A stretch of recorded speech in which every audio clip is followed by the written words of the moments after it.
আসসালামু আলাইকুম ভিউয়ার্স, আশা করি সবাই ভালো আছে। আজকে আমি আপনাদের সাথে কিমা পুরি রেসিপিটি শেয়ার করব। এই খাবারটি খুবই লোভনীয়, এটি ছোট থেকে বড় সবাই পছন্দ করবে।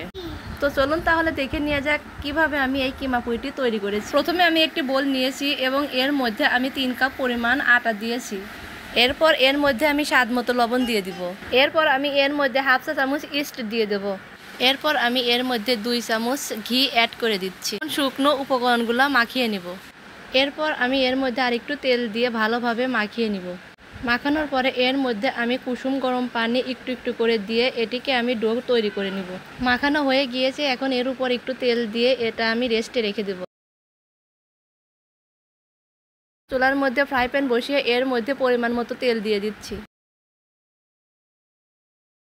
এরপর এর মধ্যে আমি আদা বাটা, রসুন বাটা, জিরা বাটা, গরম মশলা বাটা এগুলো দিয়ে দিব। এর মধ্যে হলুদের গুঁড়া, ধনিয়া গুঁড়া, মরিচের গুঁড়া ও স্বাদ মতো লবণ দিয়ে দিব। এরপর আগে থেকে কিমা করে রাখা মাংস, গাজর কুচি ও কয়েক ফালি কাঁচামরিচ দিয়ে দিব। এরপর এগুলো ভালোভাবে আমি কষিয়ে নিব।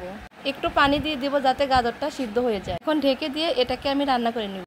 রান্নাটা হয়ে গিয়েছে, এখন আমি ব্লেন্ডারের মধ্যে ব্লেন্ডার করে নিচ্ছি। ব্লেন্ডার করা হয়ে গিয়েছে, এখন আমি এটা নামিয়ে নিচ্ছি একটি বাটিতে। দেখতেই পাচ্ছেন 1 ঘন্টা পর আমার ডোটা ফুলে ডাবল হয়ে গিয়েছে। এখন আমি এগুলো ভালোভাবে মুথে নিব।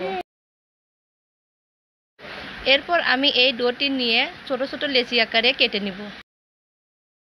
এরপর আমি এখান থেকে এক টুকরা লেচি নিয়ে হাতের সাহায্যে গোল শেপ দিয়ে এর মধ্যে 1 চামচ পুর দিয়ে এটাকে আটকিয়ে পুরি শেপে সবগুলা তৈরি করে নিব। এভাবে কিন্তু এক এক করে আমি সবগুলাই তৈরি করে নিয়েছি। এখন আমি চুলার মধ্যে একটি ফ্রাই প্যান বসিয়ে পরিমাণ মতো তেল দিয়ে তেলটি গরম করে রেখেছিলাম। এখন আমি এক এক করে সব পুরি দিয়ে ভেজে নিব।